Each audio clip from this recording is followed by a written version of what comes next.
Welcome to the Movement Upgraded podcast. I'm your host, Dr. Jen Hostler, licensed physical therapist and certified strength and mobility coach. Here you can expect to hear about all things movement. The Movement Upgraded podcast is a blend of the science of strength training, rehab, and mobility, mixed with the personal and professional experience to provide you with the steps you need to keep your body pain-free and moving well, so you can do what you love forever.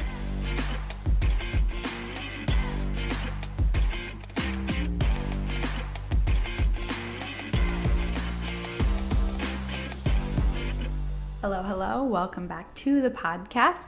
We are talking about 4 reasons your back pain, but your pain is back again. It might be back pain because that is the number one complaint that most people have. But today we're going to talk about 4 of the main reasons that your pain will come back. So a lot of the people that I work with are on this chronic pain or chronic injury cycle. So they'll have some pain, it'll flare up, they'll have an injury, maybe they'll do some of their exercises, they'll go back to PT, they'll take some NSAID, they'll rest, whatever, and they'll go back to doing what they want. It'll be fine for a little while and it'll come back.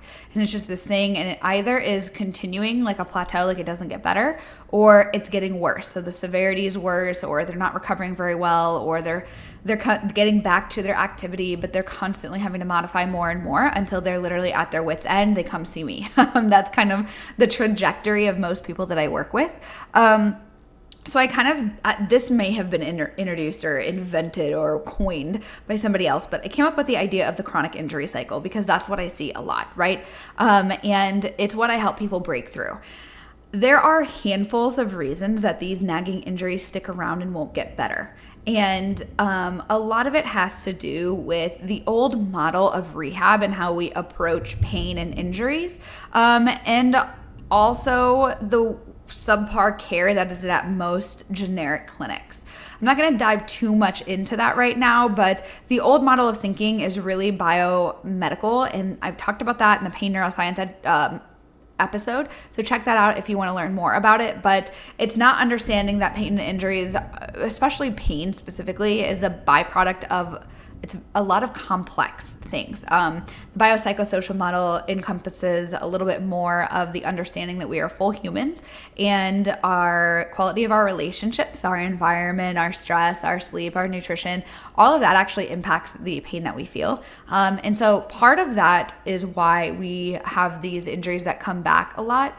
I would say the biggest reason that we keep having most people that I work with keep having this cycle of chronic nagging injuries that pop up like what I'm describing is more to do with the missing link in most rehab approaches. And whether that is because you had old advice of just rest, take NSAIDs, and foam roll, maybe stretch, maybe get some massage. All of those things are fine, but they are really relief-seeking options. So they're helping you feel better, but they're not helping address the deeper root causes or underlying causes. There's not usually one, there's multiple, that are contributing to why this is happening. They're not changing anything. They're just helping you get through the situation. Those are not bad. It doesn't mean anything. It's just understanding that that's what they're doing. Then when you get back into what you were doing before, you're going back and adding load. Now you have a body that you haven't really adjusted or prepared for that load, or it's not better than it was before, and it before obviously wasn't working, right? Before the injury, it wasn't prepared, or something happened where you had the injury come back again. And so there's something missing a lot, and a lot of it has to do with the generic crappy care that a lot of I would say generic subpar care. I should be careful. Most therapists too, this is not me throwing all of them under a bus, they really do care and they want to get people better. It's just the way that our system is set up that there are so many issues with why they get generic care. All the way down to the education level, all the way down to our healthcare system and insurance models.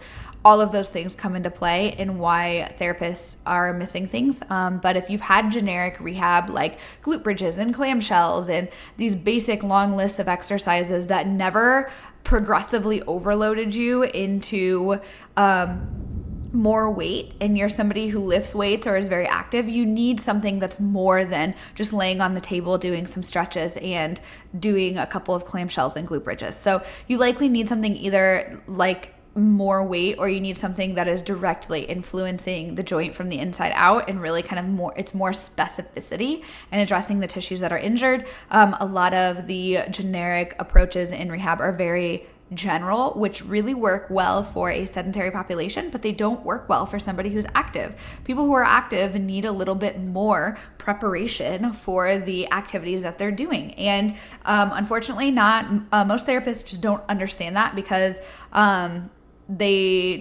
our education's kind of lacking. So that was my long answer to that little issue, but a little soapbox about that. But I want to cover today the 4 big reasons specifically that people end up having flare-ups. So we're going to kind of tackle one part of that nagging chronic injury cycle. And all 4 of them really have to do with load. So I'm going to put them into 2 categories. There's going to be movement related, like biomechanical type of load that can affect injuries, right? Or pain. And then there is life load is what I'm going to call it. So life load is like your sleep and your stress and things like that. So 2 categories, 2 for each. So let's talk specifically about the movement load. This is what biomedical typically thinks of. We typically think I did a movement or the movement set me off, and that's kind of what's happening. So very often if you have a random pain or injury flaring up and you're trying to understand why, one of the biggest things I always go into is what have you done movement-wise differently in the last several weeks, right? Or months? What's your life kind of looked like? If we zoom out, what's your movement looked like? Have you been on your feet more? Have you walked more? Have you added in another day? Did you increase intensity in your workouts? Did you start walking more? Did you have a day where you were increasing a frequency of a movement that you normally do? So any sort of increase in movement is what we call a spike in load. Load is cumulative throughout the day on our bodies through movements, through postures, through gravity, through weight that's added to our bodies. So when we are doing repetitive movements, it's really important that if we're going to have this like big jump, or even if it feels like it's a small jump, we want to look at like, okay, how much of a jump is that compared to the average of what I was doing for the last month or 2 beforehand? If it seems like it's a little bit, but you really weren't doing very much before, then it's going to be more of a spike. And sometimes we have a poor ability to look at ourselves and realize, wow, okay, so I literally am a different body than I was 5 years ago. And that's very common in the people that I work with. They're like, well, in high school I ran track, or, like 5 years ago I was lifting all these weights. And I'm like, well, that's fine. That was 5 years ago. This is a different body. If you haven't been consistently doing those things, you are not in the same body. You haven't been doing the same things that you were doing then. So you have to do the things that you did leading up to that point, just like you did when you were younger, to be able to have a body that can achieve the things that you want, and to expect it to be able to do the things you want and to do so without pain, right? So we want to make sure we're not having spikes in load. This is what we mean when we say load management. It's just knowing that like, okay, if I'm gonna like do a movement that loads my feet, like walking, I can't expect myself to go out and walk 12,000 steps every day when my average has been 4,000 a day max for the last 3 years, right? So if you haven't tracked your steps before and you get this new Fitbit and you're just gonna go out for a walk, and all of a sudden you're doing all of these steps, you're like, well, it's just walking. I used to be able to do whatever. Again, like I've said before, it doesn't matter what you used to do. It does a little bit, right? So I'm not trying to gaslight you, but it's definitely something that it's definitely something that we need to keep into consideration, that years can go by and we don't do anything and we can kind of lose the progress that we had. We actually will gain that progress back quicker. So it's not like it's fully lost, but just know that you're not in the same body if you've taken time from something. So it's not fair to expect our feet and our bodies to feel good if we're just asking them to do a huge increase in load and not giving them time to adapt. Our bodies are really good at adapting if we if we set the environment up and if we prepare them to do so. So number 1 is going to be you did more movement. Number 2 is it's doing something new. Maybe it's not necessarily more in your head, but maybe we change the loads on your body. So that might be you you randomly sat a ton in a weird position. Yes, should our bodies be able to tolerate that? Of course, but we don't necessarily live lives where our bodies can adapt to things very well, especially if you're somebody who doesn't sleep well, is super stressed, out at work all the time, isn't super active, things like that, right? Which we're going to talk about in the last two that are the cause of this reason your pain might be back, right? So doing something new that loaded the area differently. Now, you are not a movement specialist, most likely listening to this, so you're not going to understand how loads are accumulated in your body. And this is something that this is literally what I do, is I have to ask questions with my patients and clients to understand what they're doing, because I'm trying to find things and links of things that they normally wouldn't.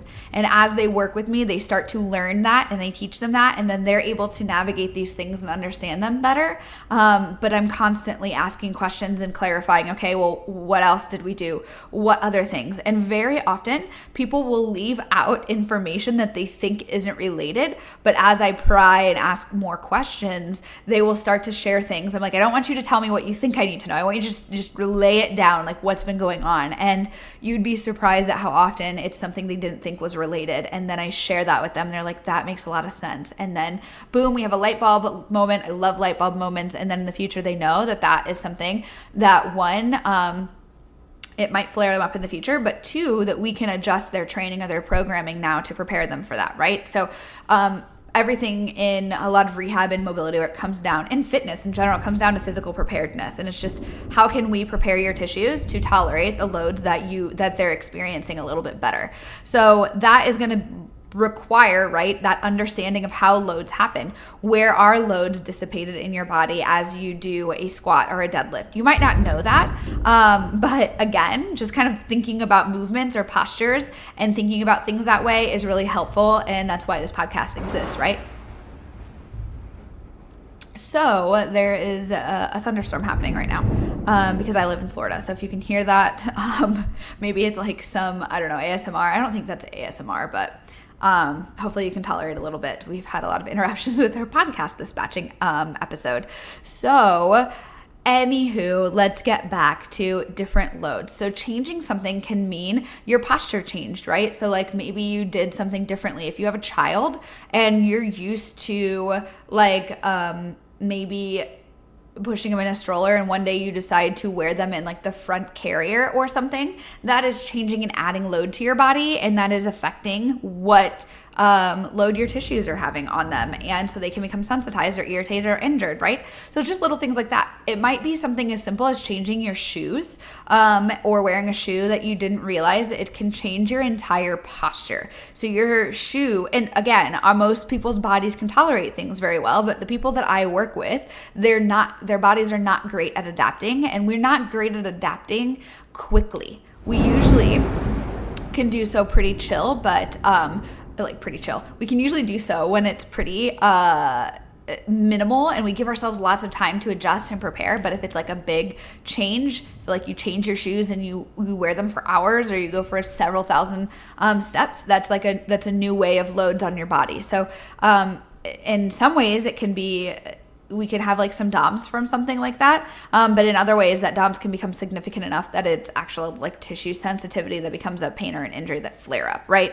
So you could even just change your pillow and that could feel off, right? So all of these things matter. How you do things matter. And so when we are trying to figure out what are the things that are flaring you up, that's what we're doing. And when I'm working with people, this is what I'm trying to help them figure out so they can have a little bit more control or understanding or manage their expectations a little bit better.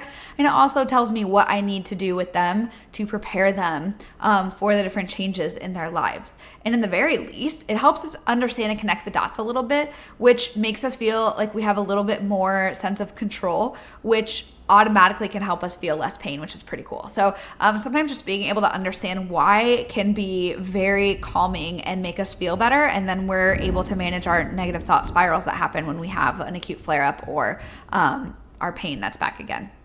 The other two, so that's movement related, right? That logically we can usually be like, that's what most people go to, by the way. a final note about that is that things are cumulative. So we like to say that things are cumulative, which just means like 100-pound deadlift is similar to doing bending over and picking something up that's 1 pound 100 times. It's different, right? Those are not the same, but they're similar in how they accumulate. So all throughout the day, you might not be lifting one single heavy thing, but it might be the compilation of movements that you're doing that irritate something. And this is very often why I try to give people lots of options and lots of mobility and movements so that they're not loading the same tissue over and over again when they're doing a movement. And so the accumulation of load can be something that is problematic. So while you think it might be the one thing that is like, oh yeah, the reason my pain is back is because it happened during this movement. It was when I turned my head to the right to put on my makeup on my left eye or something, right? So you're like, well, that movement is clearly the problem. But I want you to remember that the load's cumulative, and sometimes that is just, for lack of a better analogy or term, the straw that broke the camel's back. And I don't love that, because your back is not broken. Just because your pain's flared up doesn't mean anything is broken. It just means it was enough load that it triggered the cascade events of a pain response, right? Very often, the 4 reasons I'm talking about, usually there is one in each category, at least, that is combined together, creating the pain flare-up that people are experiencing. And so I'm giving you these 4 reasons that it could be, and very often it's one or more from each category. So it's not just your movement and the loads, it's very much also the stress and lifestyle things that you're experiencing. So with that being said, let's move into that category, the other 2. So the first 2 I said are going to have to do with load and movement. They're going to be doing a lot more movement than you're used to, right? So a spike in load. Maybe that's more movement. Maybe you added a bunch of weight randomly. You're like, yeah, I was doing like some 3 sets of 10 on squats. Took a little break, and then I came back and decided to do some heavy sets of 2, right? Like that's a very big spike in load. 3 sets of 10 versus like 5 or 6 sets of 2, where you're doing a very heavy weight is a spike in load. We want to manage that so that we can give our body time to adjust. And then the second thing was doing something new that loaded the area differently or loaded it more than it's prepared. So that might have been changing your positioning, your posture, doing a new activity, changing your shoes, changing your chair, things like that seem minimal, but they can be enough that set you off into a little bit of an acute flare-up, right? And I don't like to blame it just on those things. It's just because our body's not adapting to them as it should, because those things shouldn't really flare us up or create pain, right? Hopefully that kind of makes sense. If it doesn't, please reach out to me. So those are the load and movement wise. Let's move into the lifestyle type of life load things. So a lot of the times when I talk to people and I'm like, what's been going on in your life lately, right? There are people that I can tell are higher stress. They don't have great stress management or coping mechanisms. We have higher anxiety, higher fear in general, especially if they've had a long history of working with healthcare providers who say things that are scary. We call that fear mongering. And so if that's these people, then we really focus on the life load part very often when it comes to their pain cycle or their chronic injury cycle. And what I mean by life load, there's 2 big things that I talk about. Number 1 is sleep. And your sleep, I've talked about this before, but a lack of quantity and quality both matter. Independently increase your risk for injury and more pain. In most people that I work with, they can do nothing different, but they could sleep crappy for one night and their pain will be either increased or it'll come back. Or they will sleep crappy for several nights and their pain flare up all of a sudden happens again, right? So sleep really is super, super important. And sometimes we think that we get really zoomed in and we look at our sleep right that day, but our body is an accumulation of our habits, right? So we want to look even zoomed out a little bit and kind of look at the average over the last week, 2 weeks, 3 weeks sometimes and see, okay, maybe I've slept good for 2 nights, but I slept crappy for 3 months. You can't expect to just make up for your sleep in 2 nights, right? So it's really important to kind of pay attention to that. So if your sleep is not very good, then that is a very big reason that your pain can be back independently of what else is happening, right? You can have increased pain and nothing really even changed in the actual area. Like the tissues aren't damaged.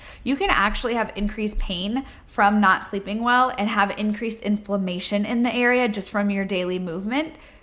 And it's literally just inflammation, like nothing's actually damaged, right? So that inflammation can trigger pain. So just kind of know that it's sometimes tricky in how we feel and how our bodies actually work. Pain does not always mean there's damage going on.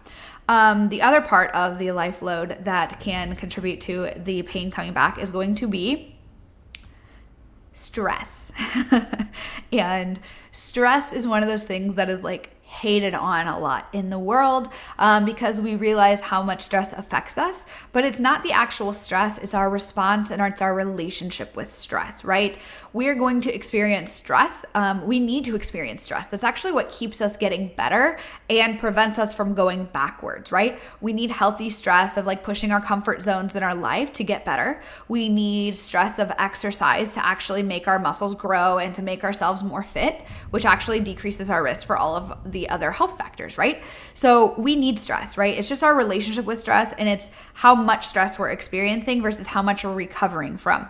If you have a high life load of stress, that can be anything from excitement to like pure like freak out life altering situations, right? It's a spectrum. Some people can tolerate different types better, but everybody's a little different. But I just want you to know, if you have a flare up, very often your pain can be related to your mental state, essentially. I'm going to share a story about a woman who was a patient that I had, and I had worked with her for a little while, and she had some mental health diagnoses of anxiety and depression when I worked with her. And so I knew that in her chart. We had talked a little bit, and she has had this back pain for a very long time. And it was like radiating pain down her leg. And so as I was talking to her, I recognized that the pain isn't super consistent, right? But it's always there. But she's like, I used to walk and I can't walk anymore. It's really important for me. So when I was talking to her, I was like, okay, what has gone on in your life where it got really bad? Because she was fine, and then she felt like this back pain just kind of came on. And come to find out that her back pain started when she was taking care of her husband who had Alzheimer's. And he was kind of going down, and she was a caretaker. Being a caretaker for somebody is a high cognitive stress. It's high life load. It is very, very taxing on you. And then her husband passed away, and her back pain spiked. It got worse down her leg, right? But she didn't change her movement. Nothing was really changing. It was just lifestyle things were happening. So we had a long conversation and lots of different sessions where we talked about pain, and I did a lot of the education that I do on here. And she started to get better, and it was very up and down. And it was a big struggle because her mental health was up and down, which is very common. And she was working with other providers to work on that. And so, it's one of those things that was a very big, almost obvious thing that was a life stressor for her. Now, you don't have to have something super significant like that happening. You can have an exciting thing happen, but it's a change. Change in our life kind of throws off our sense of safety a little bit, sense of grounding. And if we're doing that, then it's very common for our body to get signals and interpret those as threatening, right? Like, that's what pain really is. It's a perception of threat from our brain. It's a signal from our brain saying that there could be potential damage, but there might not be, right? But it's just kind of an alert, right? And our brain gets information, and then it interprets it as an alert, or it doesn't. And if it doesn't, we don't feel anything, right? But if it does, then that's where we feel pain. And that can directly be affected by how secure and safe we feel. And even if we're excited about a life change, it's still a change. And excitement's upregulatory for our nervous system, which then makes us feel like we're on guard, even if it's excitement. So I want you to think about your relationship with stress. If this is you going through like a chronic injury cycle and you're going through a flare up, you just really want to understand, like, is there something going on that is stressing me out? And And then how do I feel about that, right? Because we can have stress, and stress is fine and good. It's just being aware of it and not attaching some other story to it and just being like, okay, well, yeah, I'm going through a stressful time in my life. I can manage that through these things, or maybe I can't manage it on my own and I need extra help. Totally fine. It's great to have a therapist that you can go back to when you're going through a stressful thing so that you can have a little bit of support, because that's really important. And being able to dissipate some of that stress, right? It's better than harboring it all in your nervous system and then that coming out as this pain. And that's the first time that you notice it. I have worked with a handful of people also that will go through high bouts of stress for several weeks, several days, even like months, and that will finally resolve. And then after, and they're fine, right? They don't have anything. Then after, maybe it's next days, maybe it's like weeks later, they'll have a flare-up episode. And this is very common in people who have a history of any sort of trauma or chronic stress, because their body will go through a lot of cortisol, adrenaline, a lot of different things happen when we are going through, like in the middle of something that's stressful. Once that stuff wears off, then we tend to have that acute spike in pain. And that's very common. So if that's you, remember, we just like sleep. We don't want to zoom in to like right now. What's also zoomed out? Let's look in the past several months. Let's look in the past year. What's been going on, and are there patterns? A lot of what I do is just recognize patterns and help people link those things. So that is going to be the last thing. Like, that's your life load. So if you're somebody going through if you're somebody who has that chronic injury cycle, and you want to finally tackle it, this is something to start paying attention to, is just your patterns. Number 2, these are the 4 things that typically are the most common reasons that people are having an increased episode and having some pain again, even though it's really frustrating. And they can have nothing to do with the things that you're actively working on. And it's totally okay to have a little bit of a flare-up. It's really helpful if you can understand what's going on behind it. And that's sometimes why working with a provider or a coach can be really helpful, because they can help you see things that maybe you aren't able to see, or draw a link between things that you weren't able to see. But they all have to do with load. So I want you just to really look at, what is my load? What is going on in my life? That, I think I've said this before, but the ability to self-reflect like this is really helpful in everything in your life. So what's going on in my life? What is my movement load, right? And then also, what is my life load? What is my stress and sleep like? And all of the things that I'm taking care of myself, but really stress and sleep, like stress management. What is my mental health state like? What is my sleep like? All of those things matter. So check out your load, your life load, your movement load. See if there's anything that you can identify there. Almost always there is. And if you can't, you might just have a couple blind spots that you didn't know existed. And if that's true, a coach or a provider can help you. Or there just might be something else going on, right? Because that can definitely happen. So hopefully that was helpful in helping you unpack some of those things and understanding them. If you have questions about this or you loved it, please reach out to me. I'm happy to chat with you. If there's somebody who would benefit from this, obviously share it to them. Let them get this information. If you have not already sent me or dropped a review for the podcast, please go hit that 5 stars, leave a little comment. It's super helpful. If you've already done that, thank you so much. I love you. I appreciate it so much. This is a lot of work. I love doing it. And knowing that it is beneficial for you is like the fuel for me. So thank you to those who've already done that. With that being said, we are finished with this episode. So thank you for listening, and I will chat with you in the next one.